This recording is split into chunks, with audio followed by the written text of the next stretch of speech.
Most people fear loneliness not because they are weak, but because they've never met themselves without a witness. Loneliness is not a flaw, it's a force, a psychological crucible that burns away the noise and reveals what you truly are beneath the costumes. The modern world has weaponized connection and vilified silence. We're told that being alone is failure, that solitude is synonymous with suffering. But that's not truth, that's social programming. The truth is that loneliness, when understood, becomes the sharpest blade in a man's arsenal. Because in isolation, your ego dies screaming, and your essence is reborn in silence.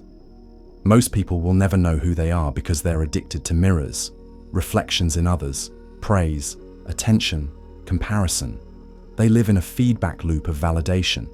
If no one's looking, they don't exist. This is why the silence of loneliness terrifies them. It strips away their performance. It reveals their dependency, their trauma. The moment the phone stops buzzing, their mind starts screaming. The unhealed wounds rise like ghosts. Abandonment, shame, the childhood void of never being chosen. This is not loneliness, this is exposure. Solitude is not the pain, it's the mirror that reveals where the pain was hiding all along. But there's a sacred difference between loneliness and solitude. Loneliness is what the world calls it. Solitude is what the initiated choose. To the average man, isolation is exile. To the disciplined mind, it's initiation. Nietzsche understood this well when he wrote, "The great man is he who can be in the midst of the crowd and keep with perfect sweetness the independence of solitude." And Schopenhauer, a man who chose near complete withdrawal from society, declared that solitude was essential for intellectual development. Isolation removes the world's hypnosis. It breaks the herd spell. It returns your mind to its own frequency. When you sit alone long enough, the lies begin to rot and fall away. Your hunger for approval dies, and in its place, a dangerous kind of freedom, the kind that cannot be bought or bribed. The process, however, is not gentle. The first phase of isolation is panic. Your dopamine systems go into shock. Your body flinches like a junkie cut off from supply. Then comes despair. Your sense of identity starts to erode. You question your worth, your past, your path. This is the ego's funeral, and if you endure it, if you don't run back to the noise, you enter clarity. The storm clears. The silence becomes warm. You begin to hear your own thoughts unfiltered. You remember your mission. You sharpen your focus. And finally, power. You no longer need anyone to clap for you. You become emotionally sovereign, indifferent to praise, immune to criticism. Your worth becomes self-sustaining. This is the secret few will tell you.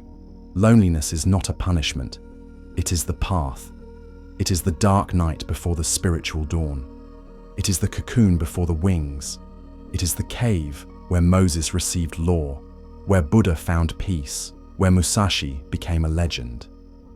If the world around you goes silent, do not panic. Lean in. You're being invited into the deepest realm of yourself, a place most men never reach, a place without applause but filled with raw power. And that, right there, is the beginning of the end of weakness. Becoming Indecepta is the code they never wanted you to learn, a psychological war map for men, forbidden teachings fused with modern strategy for influence, dominance, and self-mastery. If you want peace, prepare for war.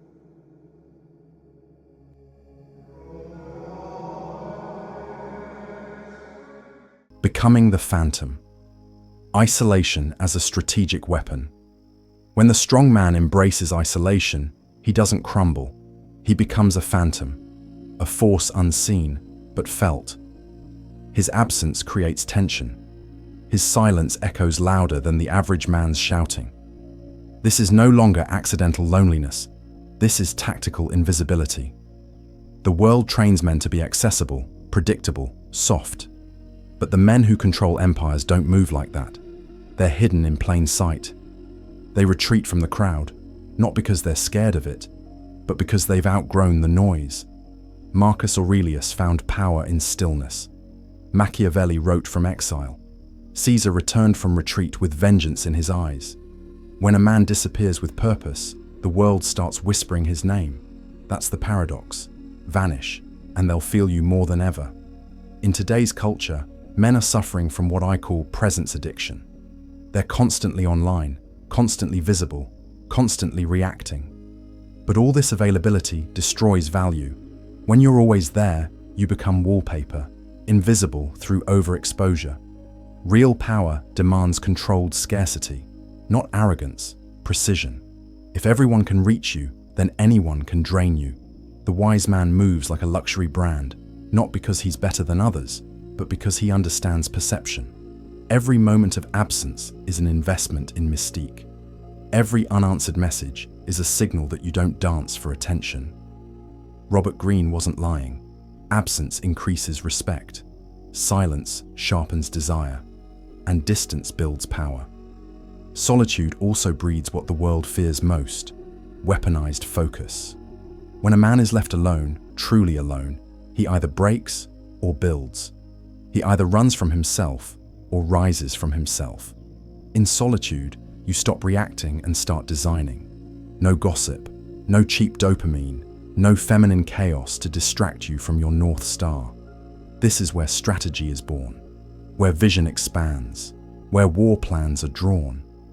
The world was built by men who disappeared before they conquered. Napoleon in Corsica, Musashi in the cave, Gurdjieff wandering deserts.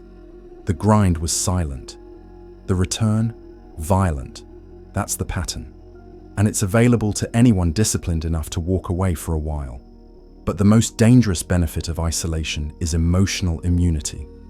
A man who has sat in silence, bathed in boredom, and rebuilt his value from the inside cannot be broken by public opinion, female validation, or external chaos. He becomes untouchable. He doesn't chase, he attracts. He doesn't speak often. But when he does, people listen.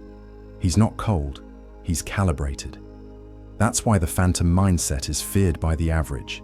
It exposes how dependent they are on noise to feel real. But the man of solitude? He knows who he is in the dark, and that's why his light blinds when he steps out. The solution is this: don't fear loneliness. Engineer it. Use it. Practice disappearing. Cut off the background noise for 30 days. Get off the apps. Remove yourself from group chats. Eat alone. Walk alone. Think without music. Build your daily rituals in silence. Gym, reading, writing, vision planning. Let the discomfort surface, but don't run from it. Study it. Dominate it. Within 3 weeks, your brain will reset. Your voice will deepen. Your thoughts will clarify.